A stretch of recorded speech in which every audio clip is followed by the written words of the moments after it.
We asked both our primary and secondary audience a series of questions to do with our documentary and our 2 ancillary products, our magazine and radio advert. We did this research to see whether our products were successful or not, and whether the audience could see our brand image and see whether our products linked together or not, or whether the audience found them interesting and engaging. Our primary audience would be in between the ages of 16 to 19 years of age and would come from a working class background and would be students in education. Our secondary audience would be parents around the ages of 35 to 55 who would come from a working class background. We showed our products to our primary and our secondary audience, and then we asked them to fill out a questionnaire with both open and closed questions. What channel does the documentary appear on? BBC One. BBC One. What magazine do you think the documentary is featured on? Radio Times. Radio Times. What station do you think the radio is played on, and do you think the 2 products link? Radio One as well. Radio 1. Well, yeah, straight away you've got Big Mistake featured quite largely in both products, and the key reporter is in the main picture. Yeah. Yes, they do.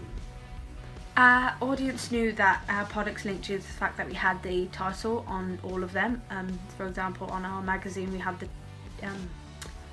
title, Is It Really a Big Mistake? And in our documentary we had the logo appear on screen, and in the radio advert I mentioned it right at the end. The audience knew that the documentary was going to be shown on BBC because we followed the code and convention of actually having it on our magazine, and we also mentioned it in the radio advert, and it was shown in the documentary as well. The fact that our audience can tell that our ancillary products are linked in with our documentary is good, because it means that it will be successful in helping the documentary, just to promote the documentary. What message did you take from the documentary? Inform the audience to get the prices to be coming down. Healthy food being more expensive than not so healthy food.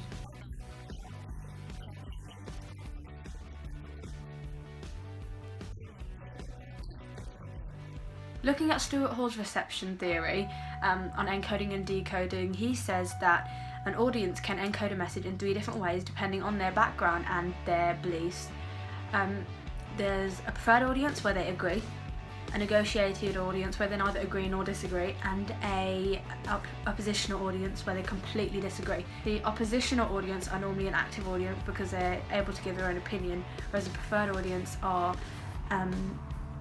a passive audience because they just take in what we're telling them and they can't produce their own opinions.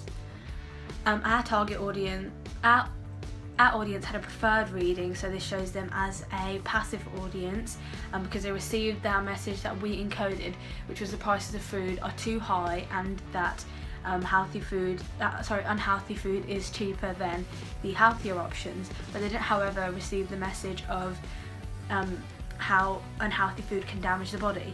And this may be because we didn't emphasise it enough or include it enough or mention it enough.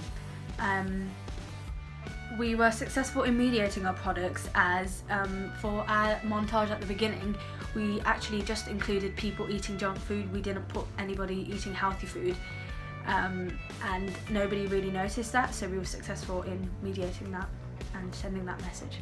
Were the statistics used in a persuasive way? Yes. Yes. Our audience found that the statistics were engaging because of the way that we had presented them. However, not everyone found them persuasive. Both our secondary and primary audience believe this. We had the presenter presenting the facts, but also had visual aspects, such as when we used the McDonald's fries and we placed the numbers, and also used it to make a percentage sign, and we had the McDonald's, the thing that they put the chips in, and we had the 14 number placed onto that, and we also had a voiceover over those statistics. Was the presenter engaging? Yes, very engaging. Would recommend her for BBC or ITV. Everyone thought that the presenter was really engaging, as we not only used her for visual aspects, but we also used her for voiceovers as well, which also follows our documentary of a mixed mode and participatory, because she not only participated but she also used a voiceover. Having an engaging presenter is key, because if she was boring then nobody would want to watch it, so it was kind of important for her to be enthusiastic and, you know, really engage the audience with what she's saying, so that they would want to carry on watching it. How were the sound levels? Yes. I'd say 10 except for one part. An 8. Yeah. Our audience found that our sound levels were consistent, except towards the end where people did start to realise that the sound levels were a bit off and they weren't consistent then. Having good sound levels is really important because we wanted our documentary to sound professional and be consistent. What did you think the purpose of the documentary was? To inform, definitely. Research, educate.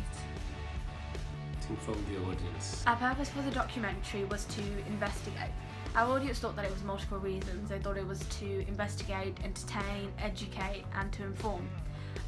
So we were sort of successful because they did decode the message of investigating, but this may be just because of the fact that our presenter actually mentions that she's going to be investigating. So the audience can be seen as passive and active because they did kind of come up with their own opinions on educating and entertaining, even though that's not what we encoded into it. Do the students in the Vox Pop affect the reliability of what they're saying? They're young, they're not toddlers, so they know their own mind, and I don't think they're going to lie for you because it's not their piece of work. They just use as research. Some of our audience thought that it did affect their reliability, but some of them didn't, and this may be because of the fact that our secondary audience are older and more wiser and probably more knowledgeable. Some of our audience thought that this did affect the reliability, but some didn't. This may be because of the fact that our secondary audience are more wiser and more knowledgeable. The primary audience didn't think that it affected their reliability at all, except I think it's 5 people. After doing this research, we found that maybe we should have used a wider age group in our Vox Pops instead of just students and, you know, just a few older people.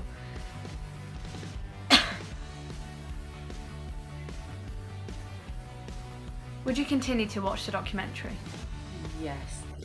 Both our primary and our secondary audience said that they would continue to watch our documentary, so this shows that we were successful in engaging the audience.